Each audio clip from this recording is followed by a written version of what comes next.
시험을 참는 자는 복이 있나니 이는 시련을 견디어낸 자가 주께서 자기를 사랑하는 자들에게 약속하신 생명의 면류관을 얻을 것이기 때문이라. 사람이 시험을 받을 때 내가 하나님께 시험을 받는다 하지 말지니 하나님은 악에게 시험을 받지도 아니하시고 친히 아무도 시험하지 아니하시느니라.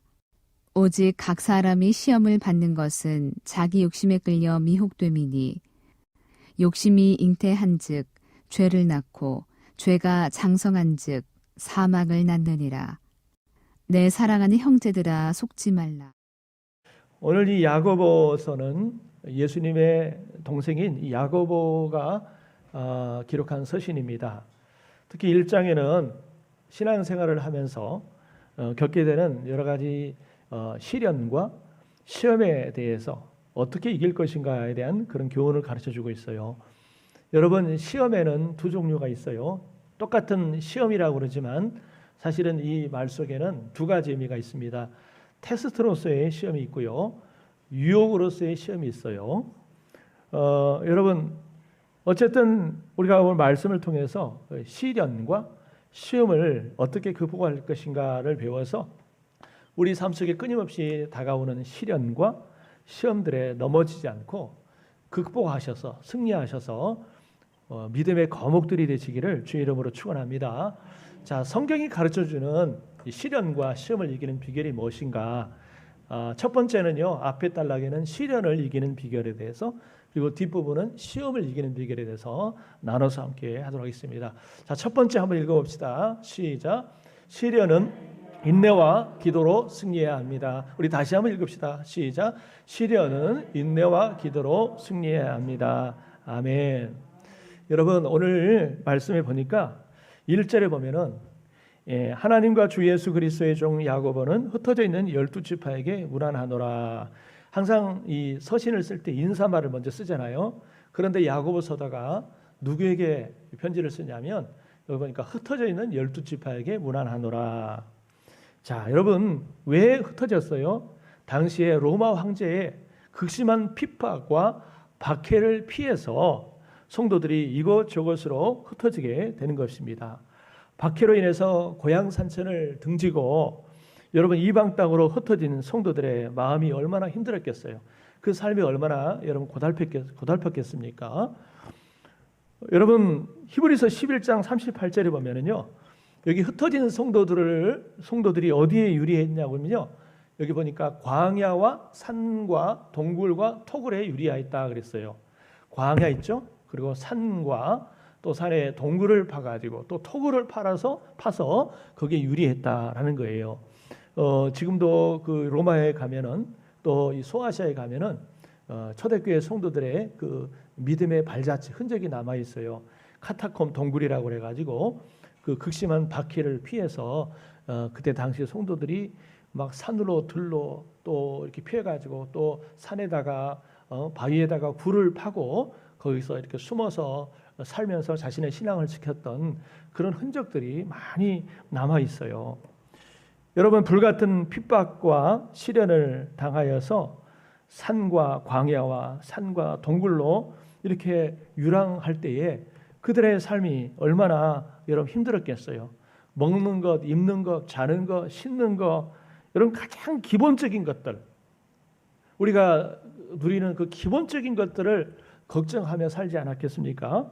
무엇보다도 생명의 위협을 무릅써야 했어요. 얼마나 여러분 힘들었겠어요. 신앙생활 때문에 생명을 걸었어야 했다는 거예요. 이들의 모습을 보면은 요즘 그 고통받는 그 우크라이나 사람들의 그 모습을 보는 것 같아요. 뭐 기사를 보니까 또 사진 같은 거 보니까 영상 같은 거 보니까 막 집과 고향을 떠나가지고 국경을 넘어서 다른 나라로 피난을 가기도 하고 어떤 사람들은 막 지하철로 피신하기도 하고 아무튼 그 안타까운 모습을 이제 보게 되는데 어쨌든 자신의 살던 고향 친척 그런 삶의 터전을 떠나서 여기저기 이렇게 떠돌아다녀야 되는 그 사람들의 고통이 얼마나 컸겠어요. 무엇 때문에 그랬을까요? 신앙 때문에 그런 거예요. 오늘 우리 가운데는 그런 사람 없잖아요. 오늘 이 시대에 그렇게 초대교회 사람들처럼 신앙 때문에 생명을 이유로 무릅써야 되고 그렇게 떠돌아다녀야 되고 사실 그런 사람이 없잖아요. 그러니까 우리가 얼마나 사실은 이 평안한 삶 속에서 신앙생활하는지 몰라요. 물론 뭐 코로나의 위험이 있죠. 그러나 그럼에도 그런 위험이 있지만 옛날 그 초대교회 핍박과 하면은 비교하면은 비교가 안 되지요. 어쨌든 이런 고통이 얼마나 컸겠습니까? 그런데 이런 고통을 겪고 있는 시련을 겪고 있는 성도들에게 야고보 사도가 뭐라고 고면하냐면 2절 읽어볼게요. 2절 시작. 내 형제들아 너희가 여러 가지 시험을 당하거든 온전히 기쁘게 여기라. 자, 여러분 여기 보니까 여러 가지 시험, 그냥 시험이 아니에요. 여러 가지 시험이 있다는 거예요. 그죠? 정말 다양한 시험이 있다라고 하는 거예요. 근데 여기서 시험은 여러분 잘 아다시피 아까 서두에서 말씀드렸던 것처럼 단어는 똑같은 시험이지만 크게 두 가지 의미가 있어요. 여러분 테스트로서의 시험이 있고 유혹으로서 영어로 템테이션이라고 그러는데 유혹으로서의 시험이 있어요. 그죠? 테스트로서의 시험이 있고 유혹으로서의 시험이 있다라는 거예요. 그러니까 비슷한 말 같지만 그 의미가 전혀 달라요. 그죠? 여러분 시험은 어떤 사람을 넘어뜨리기 위한 것이라고 한다면 그러니까 유혹은 어떤 사람을 넘어뜨리려고 하는 것이라면은 이 테스트로서의 시험은 그 시험을 통해서 그 사람을 아주 간건하게 성장시키기 위한 그런 의도라고 할 수가 있겠죠. 여러분 창세기 22장에 보면은 아브라함이 독자 이삭을 바치라고 하는 그 여러분 시험을 받잖아요. 이것은 시험이에요. 시험이에요. 말 그대로 시련이에요. 테스트의 의미가 있어요. 그러니까 하나님이 아브라함을 시험하실 때에 아브라함을 뭐 넘어뜨리려고 하는 것이 아니라 그 테스트를 통해서 아브라함의 믿음을 시험하시고 아브라함에게 복을 주시고자 하는 그런 좋은 의도가 담겨 있는 줄 믿습니다. 여러분 학교에서 학생들에게 시험을 보게 하는 이유가 뭐예요? 그냥 학생들 힘들게 하려고 골탕 먹이려고 그런 게 아니잖아요. 그 시험을 통해서 학생들에게 실력을 키워주고 또 실력이 어느 정도인지를 알게 하기 위해서 이런 시험을 치는 것처럼 이처럼 시험은 우리를 강하게 하는 우리를 성장하게 하는 그런 힘이 있어요. 여러분 여기서 말하는 시험은 어떤 의미겠어요? 유혹으로서의 시험이 아니라 시련입니다. 엄밀히 말하면 시련이에요. 고난이랍니다. 고난. 단어는 표현은 시험이라고 나왔지만 원래적인 의미는 뭐냐고요? 시련이다는 거예요. 그러니까 여러 가지 시련을 당하거든 이라는 표현이에요. 자, 여러 가지 시련을 당하거든 어떻게 하라고요? 온전히 기쁘게 여기라. 참 이 기독교는 역설적인 표현들이 많아요. 어떻게 시련을 당하는데 우리가 온전히 기쁘게 할 수 있어요? 온전히 어떻게 기뻐할 수 있어요? 표준 세번역에 보니까 여러분 정말 더할 나위 없는 기쁨으로 생각해라 그랬어요. 더할 나위 없는 기쁨으로 생각하십시오라고 표준 세번역에 나와 있어요. 뭐 이런 시련을 만났거든 너희들이 그냥 신앙을 포기해라, 신앙을 접어라, 그냥 숨어 있어라, 조용히 살아라 라고 말하지 않고 뭐라고 고면해요? 온전히 기쁘게 여기라 라고 야고보 사도는 고면하고 있어요. 참 역설적인 표현이에요. 그러면 왜 온전히 기쁘게 여기라 라고 말씀하느냐? 그 해답이 3절 4절에 있어요. 우리 같이 한번 또 읽어봅시다. 시작. 이는 너희 믿음의 시련이 인내를 만들어내는 줄을 너희가 알미라. 인내를 온전히 이루라. 이는 너희로 온전하고 구비하여 조금도 부족함이 없게 하려 함이라. 아멘. 시련은 분명히 힘든 거예요. 분명히 힘든 거지만 그러나 기뻐하고 긍정적으로 받아들여야 될 이유가 있다면 그 시련을 통해서 인내라고 하는 아름다운 성품, 아름다운 열매를 만들어내기 때문이다라고 하는 겁니다. 또한 시련은 우리로 하여금 온전한 사람, 이 온전한 사람이라는 말은 완전한 사람이 아니고 성숙한 사람 그런 뜻입니다. 성숙한 사람으로 만들어주기 때문에 기뻐하라라고 하는 거예요. 여러분 여기 시련이라는 단어가 원어로 도미키온이라고 그러는데 이 말이 어떤 의미를 담고 있냐면 여러분이 잘 아실 거예요. 용광로에서 불순물을 여러분 제거하고 정제할 때 쓰는 말이 이 도미키온이란 것인데요. 여러분은 여러분이 좋아하시는 이 순금 있잖아요. 금 있죠? 예, 이 금이 그냥 뭐 하늘에서 뚝딱 떨어지는 게 아니죠. 땅에서 뚝딱 튀어나오는 게 아니죠.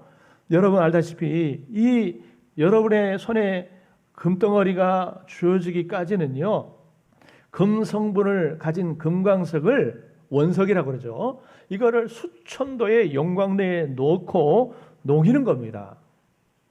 그런 과정을 여러 차례 반복하는 과정을 통해서 그 안에 있는 불순물들이 걸러지고 아주 작은 양의 금이 여러분 이제 도출이 되는 겁니다. 그렇죠? 이처럼 이 거친 금광석을 순금으로 만들어내는 작업이 이 도키미온, 시련이라는 뜻이죠. 이 시련의 의미 잘 아시겠죠? 이 시련이라는 의미가 바로 그런 의미예요. 금광석에서 이 금을 깨기 위해서 여러 차례 영광로 속에다 집어넣고 재련하는 그런 과정이 바로 시련이라고 하는 거예요.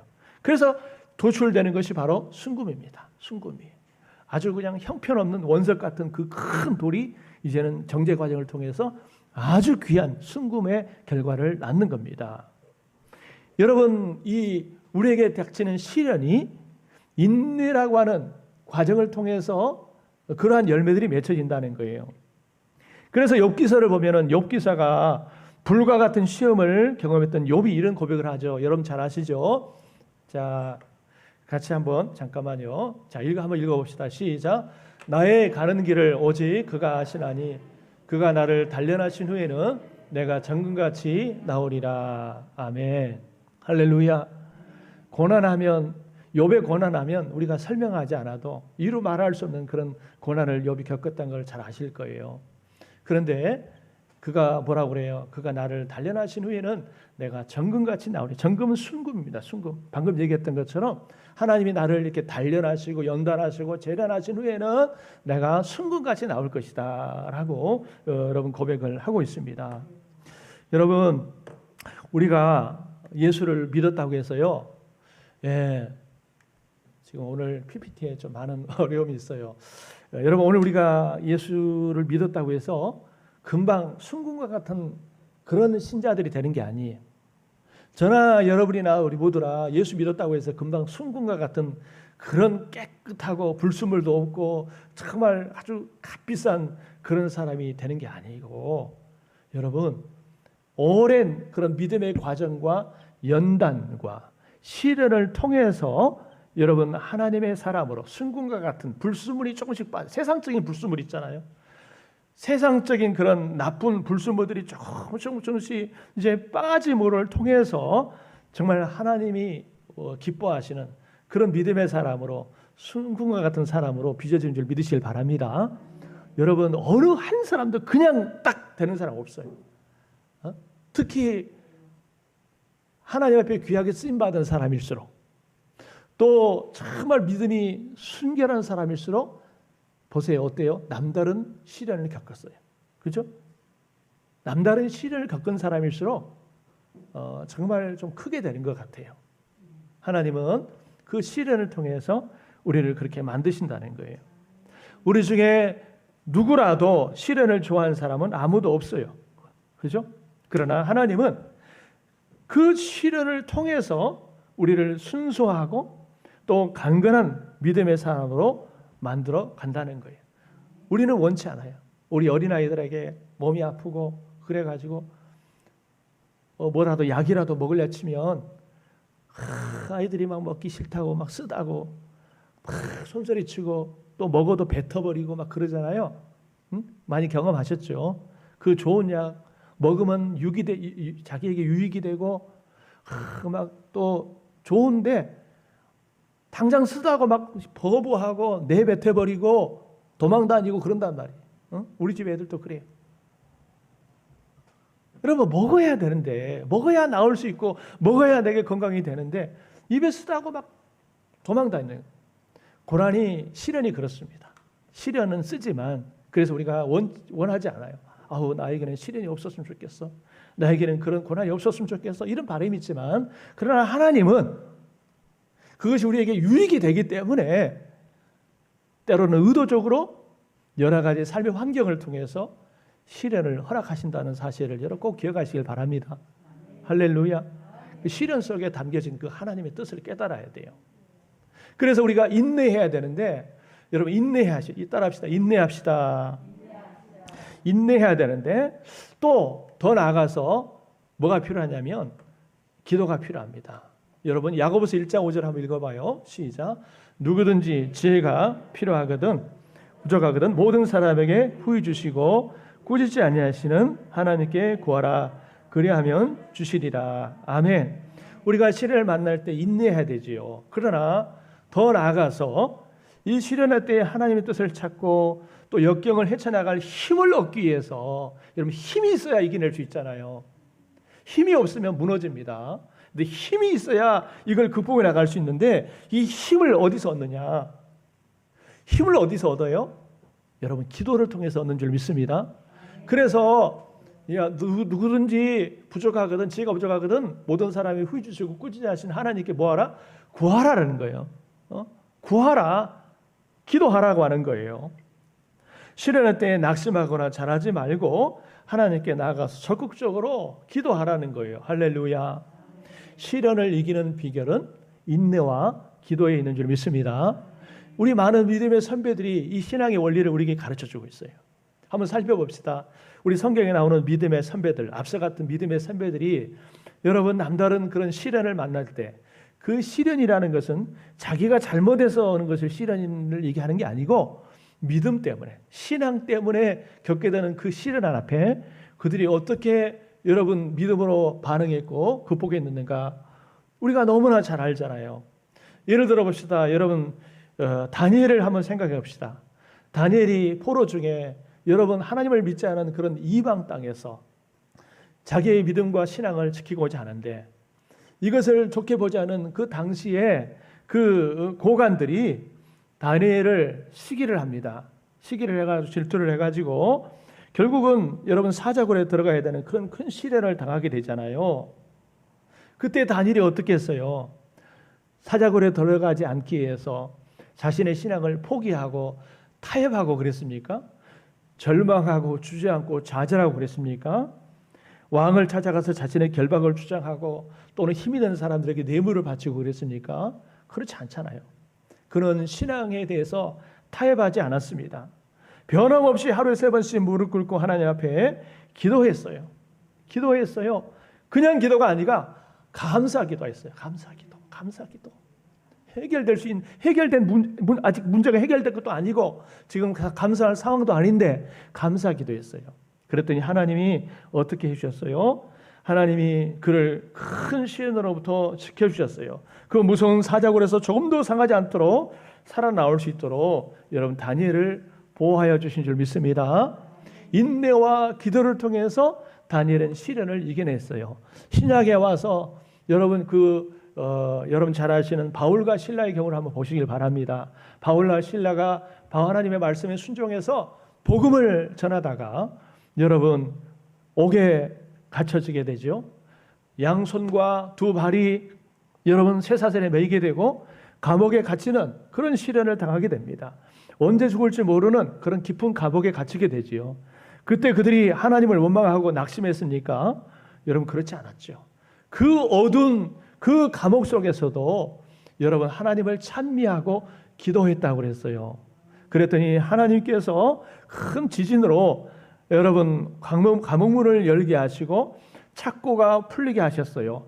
뿐만 아니라 감옥의 간수들에게 복음을 전하게 하셔서 빌립보 지역이 더 빨리 복음화되도록 하나님이 역사하신 줄 믿습니다.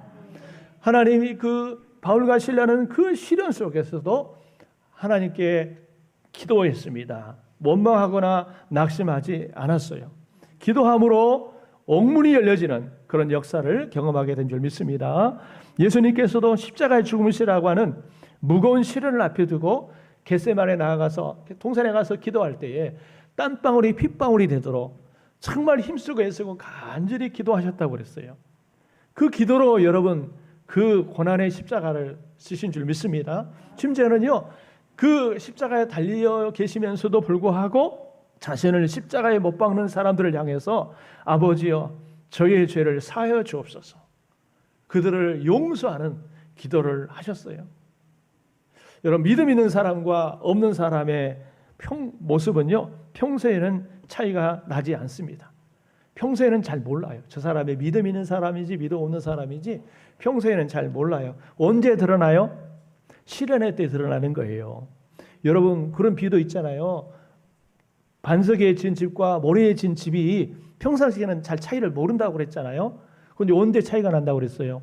모진 비바람이 불고 풍랑이 불고 막 창수가 나고 비바람이 불 때 그때 나는다고 하는 것처럼 우리가요, 평상시에는 그 사람이 믿음의 사람인지 몰라요. 근데 시련을 겪어보면은 딱 거기서 드러나는 거예요. 거기서 나타나는 거예요. 여러분, 믿음이 없는 사람은 6절 말씀처럼 바람에 밀려 요동하는 바닷물결처럼 이리 갔다 저리 갔다 막 흔들립니다. 두 마음을 품어 정함이 없는 사람이 됩니다. 두 마음을 품어요. 어디 하나에 집중하지 못하고 두 마음을 품어가지고 그냥 이리 갔다 저리 갔다 하는 그런 사람이 되는 거예요. 그러나 세상이 반쪽이 나도 하나님을 믿고 기도하는 사람은 여러분, 하나님이 지혜를 주시고 승리있게 하신 줄 믿으시길 바랍니다. 믿음의 사람에게도 시련이 없지만 하나님은 감당할 만한 시련을 허락하신 줄 믿으시길 바랍니다. 여러분, 그래서 12절 말씀 읽어봅시다. 시작. 시험을 참는 자는 복이 있나니 이는 시련을 견디어낸 자가 주께서 자기를 사랑하는 자들에게 약속하신 생명의 면류관을 얻을 것이기 때문이라. 자, 이 시련을 참아내는 사람이 복이 있답니다. 우리말에도 그런 말 있잖아요. 참는 자가 복이 있다. 그렇죠? 따라합시다. 참는 자가 복이 있다. 예, 그냥 우리가 하는 말씀이 아니고 성경적인 말씀이에요. 시험을 참는 자가 복이 있다. 왜 복이 있다고 그랬냐? 이거를 잘 견뎌낸 자에게는 하나님이 뭘 예비하고 계시냐면 여기 보니까 생명의 면류관을 얻을 것이기 때문이다라는 거예요. 시험을 잘 이겨내는 사람에게는 하나님이 상급을 예비하고 계시다라고 하는 거예요. 세상에서도 그렇잖아요. 세상에서 힘든 일이 있고 어려운 일이 있어도요, 잘 참고 이겨내는 사람에게는 그에 합당한 보상이 주어지고 상급이 주어지잖아요. 그죠? 예, 운동선수가요, 얼마 전에도 동계올림픽이 끝났지만은 그 어려운 그 사년간의 힘든 훈련 과정을 잘 참고 이겨내면 여러분, 그 상이 이렇게 주어지지 않습니까? 마찬가지로 신앙생활에 겪이는 인생의 시련도 하나님을 생각하고 인내하며 기도함으로 잘 이겨내는 사람에게는 하나님의 상급이 예비된 줄 믿으시길 바랍니다. 여러분, 어떻습니까? 살아볼수록 중요하다고 느낀 것이 있어요. 그게 뭐냐면 참는 것 같아요. 그죠? 인생을 살아갈수록 더 느끼는 게 뭐냐면 잘 참아내는 거. 우리 여기 권사님 두 분도 계시는데 우리 권사님들도 이제 세상에 연륜도 계시고 믿음도 계시는데 어떻습니까? 인생을 살아보니까 그래도 참아내는 게 결국은 이기는 것이구나, 이거 느끼시죠? 예, 참아내는 거. 왜 우리 한 권사님 아멘이 없으세요? 아멘? 아멘 소리가 앞에만 커요. 다 느끼실 겁니다. 이 참아내는 게 참 결국은 승리하는 것이다라고 하는 거예요. 여러분, 시험을 참는 자는 복이 있다라고 말씀했어요. 누가복음 8장 15절에 인내로 결실하는 자니라 그랬어요. 그래서 오늘 우리 앞에 닥쳐오는 시련을, 오늘 말씀을 생각하시면서 인내하시고 기도하심으로 능히 극복해내시는 승리자 되시기를 주의 이름으로 축원합니다. 자, 그 다음에 두 번째는 이제 앞에 부분은 시련이었고 이번에는 이제 시험입니다. 시험. 자, 시험에는 어떻게 해야 되느냐? 한번 읽어볼게요. 시작. 시험은 적극적으로 싸워 물리쳐야 합니다. 자, 여러분, 시험은요, 적극적으로 싸워서 대적해야 될 거예요. 시험. 13절 한번 읽어볼게요. 시작. 사람이 시험을 받을 때에 내가 하나님께 시험을 받는다 하지 말지니 하나님은 악에게 시험을 받지도 아니하시고 친히 아무도 시험하지 아니하시느니라. 아멘. 자, 여기서 말하는 시험은 테스트가 아니고 유혹으로서의 시험입니다. 여러분, 하나님은 우리를 시험하지 않았어요. 여기서 시험하지 않는다는 말은 유혹하지 않는다 그 말입니다.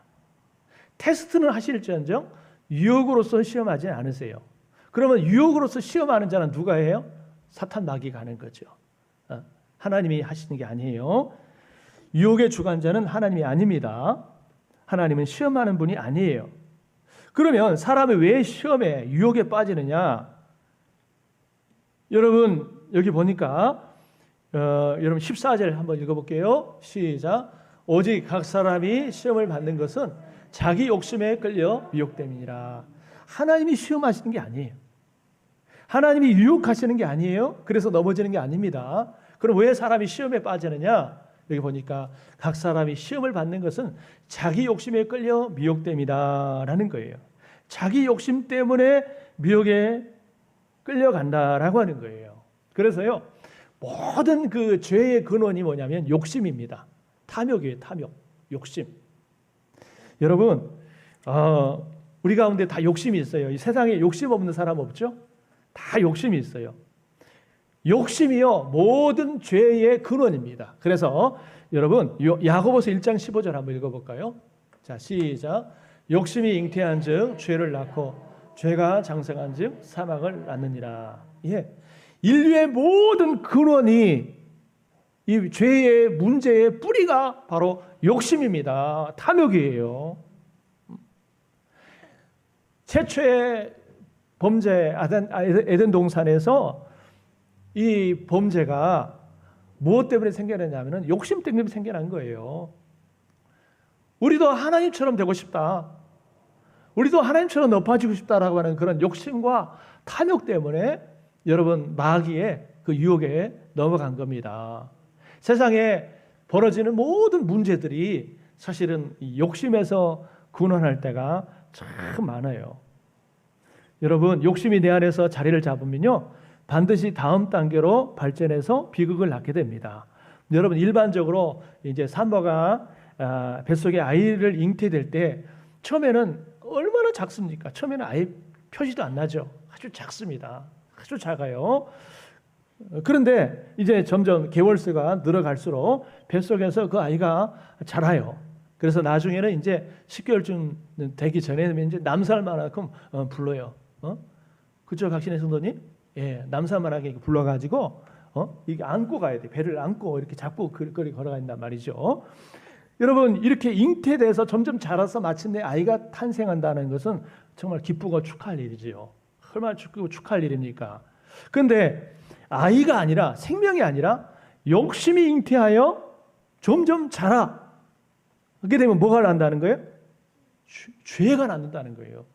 무서운 죄가 벌어지게 된다라고 하는 거예요.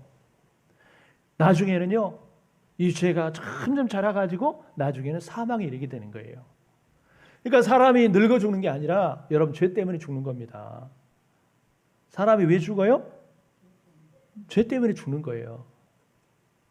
근본적으로 인류가 인생이 왜 사망에 이르게 되느냐, 죽음에 이르게 되느냐, 이렇게 죽든 저렇게 죽든 어떻게 죽든 간에 사람은 죽는데 그 근원이 결국은 욕심이 잉태가지고 죄를 낳고 그 죄가 장성하여 사망에 이르게 되는 거예요.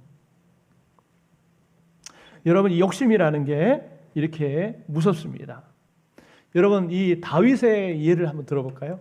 다윗이요, 참 믿음의 사람이지만 그러나 치명적인 죄를 범하잖아요. 어떤 죄냐면은 이 밧세바를 범한 죄를 범하죠.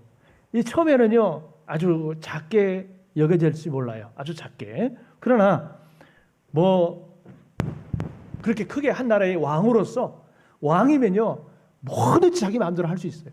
뭐든지 자기가 가질 수 있어요. 그렇기 때문에 뭐 어때? 라고 생각할지 모르지만, 그래서 남의 아내인 밧세바를 범했지만, 그러나 그 후에 얼마나 많은 사람이 이스라엘을 하여금 죽음에 이르게 했습니까? 자, 보세요. 밧세바의 남편인 우리아도 전쟁터에 나가서 죽게 만들죠. 그리고 밧세바의 뱃속에 아이도 죽고 다윗의 자녀들 간에 피비린내 나는 사륙이 자행됩니다. 급기야 사랑하는 아들 압살롬이 아버지를 죽이겠다고 쿠데타를 일으키게 되지요. 이 모든 일들의 출발점이 뭐냐면 여러분 이 탐욕, 욕심에서 시작된 거예요. 나의 것이 아닌데 남의 것을 취하고자 하는, 남의 아내를 취하고자 하는 그런 욕심에서 출발했어요. 처음에는 별거 아닌 것처럼 생각했죠. 근데 이것이 크고 커지니까는 나중에는요 많은 사람이 그걸로 인해서 죽습니다. 그리고 그걸로 인해서 하나님께서 다윗을 징계하시죠. 다윗을 어느 징계하십니까? 이제 아십니까? 여러분 이처럼 처음에 아주 별것 아닌 것처럼 생각되는 그런 욕심이 나중에는 자라게 되면은요 끔찍한 결과를 낳게 납니다. 그래서 사람들이 나중에 그 죄에 빠지고 나서 뭐라 그러냐면은 내가 이렇게까지 될 줄 몰랐다. 이렇게까지 크게 일이 벌어질 줄 몰랐다고 그러잖아요. 그렇게 후회한 거 많이 보셨죠? 들으셨죠? 예. 어떤 할아버지가 손자에게 이렇게 말합니다. 잘 들어보세요. 우리 마음속에는 항상 두 마리의 짐승이 싸우고 있단다. 한 마리는 착한 짐승, 한 마리는 악한 짐승. 손자가 물었어요. 할아버지, 누가 이겨요? 악한 짐승하고 선한 짐승하고 누가 이겨요? 할아버지가 대답합니다. 그건 내가 평소에 먹이를 많이 준 짐승이 이기지. 여러분 얼마나 놀라운 진리입니까? 누가 이긴다고요? 평소에 먹이를 많이 주는 짐승이 이긴다는 거예요. 여러분 우리 속에는요 착한 짐승과 악한 짐승 두 의지가 있어요. 두 가지, 선한 의지와 악한 의지가 있어요. 저나 여러분이나 다 이 두 가지 의지가 있어요. 이 속에서 끊임없이 갈등합니다. 갈등이에요. 그러면 선한 의지가 이기느냐 악한 의지가 이기느냐 이것이 싸움인데, 여러분 선한 의지가 이기려면 어떻게 해야 돼요? 선한 의지에다가 밥을 많이 주면 되는 거예요. 선한 의지에다가 밥을 많이 주는 게 뭘까요? 우리 경건 생활입니다. 여러분처럼 끊임없이 예배하고 또 고난 중에서도 기도하고 끊임없이 말씀의 양식을 먹고, 여러분 이것이 선한 의지에다가 밥을 주는 것인 줄 믿습니다. 그럴수록 그걸 많이 할수록 내가 이 악한 의지를 이길 수 있는 힘을 얻게 되는 거예요. 반면에 여러분 악한 의지에다가 밥을 주는 것은 뭐냐면 이 육신의 욕심, 소욕이 이끄는 대로 그냥 따라가면 되는 거예요. 끌려가면 되는 거예요. 그냥 내 육신이 내 욕구가 원하는 대로 바라는 대로 막 그렇게 살다 보면은 악한 동물에다가 밥을 주는 것 같습니다. 그러면 나중에는 이것의 노예가 되는 거예요. 노예가 되는 거예요. 여러분 하나님 우리에게 자유를 주셨어요. 그죠? 자유를 주셨어요. 이 자유를 우리가 어떻게 사용하느냐에 따라서 여러분 하나님이 기뻐하실 수도 있고 하나님을 근심케 할 수도 있고 승리할 수도 있고 넘어질 수 있다는 사실을 여러분 꼭 기억하시길 바랍니다.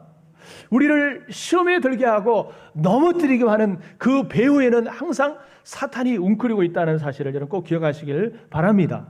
그래서 베드로전서에 여러분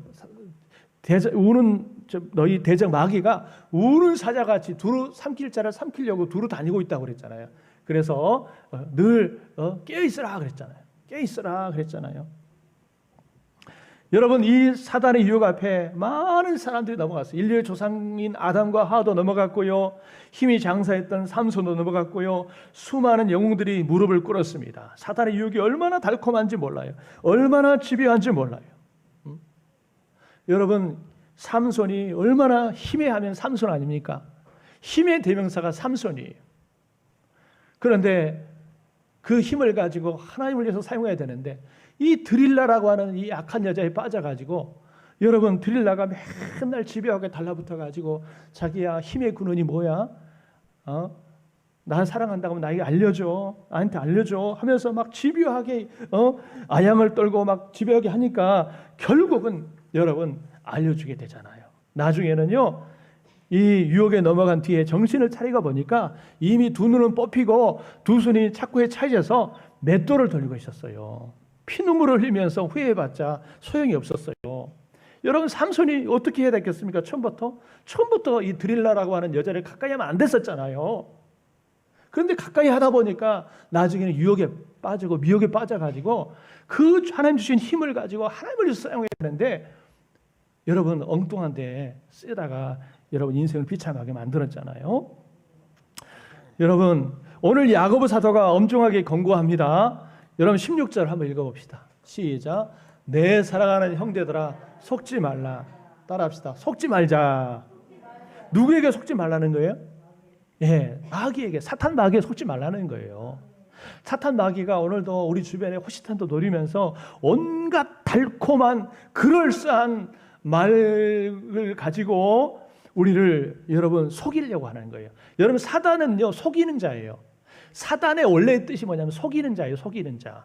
그러니까 사단의 살에 잡히게 되면, 마귀의 살에 잡히면요 항상 다른 사람을 속이는 일을 하고 사는 거예요. 속이는 거. 마귀는 온 천하를 꿰는 자입니다. 그래서 우리가 사탄의 유혹에 속지 말아야 돼요.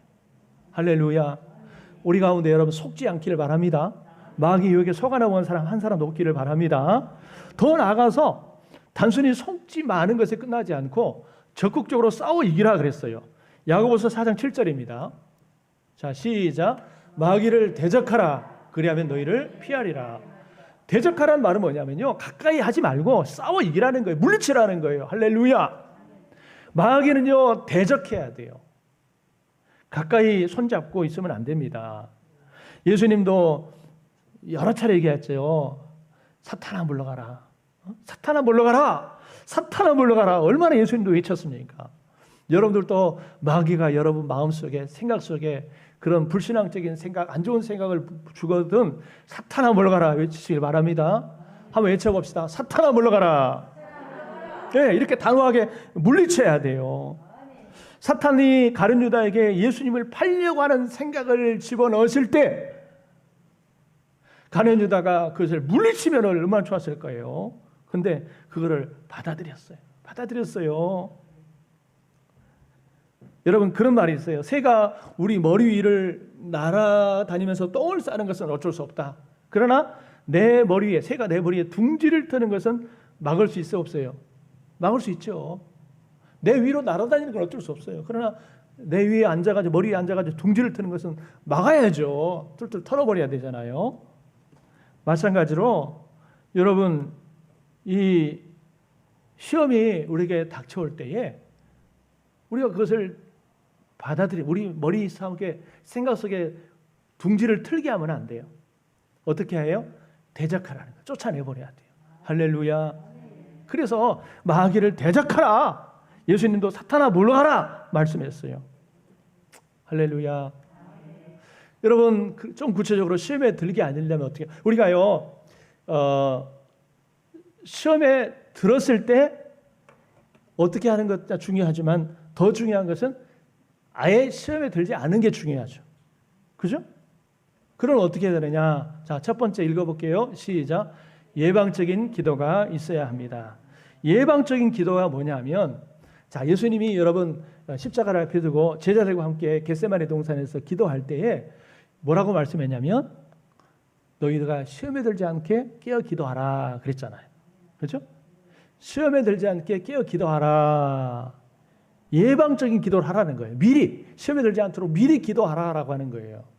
그런데 알다시피 제자들은 기도하지 않으므로 결국은 시험에 지고 말았어요. 시험에 넘어지고 말았어요. 여러 차례 깨어 기도하라, 시험에 들지 않게 깨어 기도하라 몇 번씩 얘기했지만 제자들은 들은 척도 만 척도 하지 않고 잠만 잤습니다. 그러다가 시험에 걸려 넘어지고 말았습니다. 여러분, 시험에 들었을 때도 기도해야 되겠지만 우리는 예방적인 기도가 더 필요한 줄 믿습니다. 먼저 미리 예방하는 거, 예방하는 게 중요한 거예요. 두 번째 읽어볼게요. 시작. 타협하지 않는 믿음이 있어야 합니다. 여러분 타협하지 않는 믿음이 있어야 돼요. 아까도 말씀드렸지만 그 다니엘의 친구들 있죠. 사드락과 메삭과 아벳느고가 느부갓네살 왕이 신상을 만들어 놓고 절하라 할 때에 우리는 우상 앞에 절대로 절할 수 없습니다. 그랬더니 느부갓네살이 그래? 이놈들 봐라. 풀무불에다가 집어넣어라. 평소보다 7배 뜨거운 풀무불에다 집어넣어라.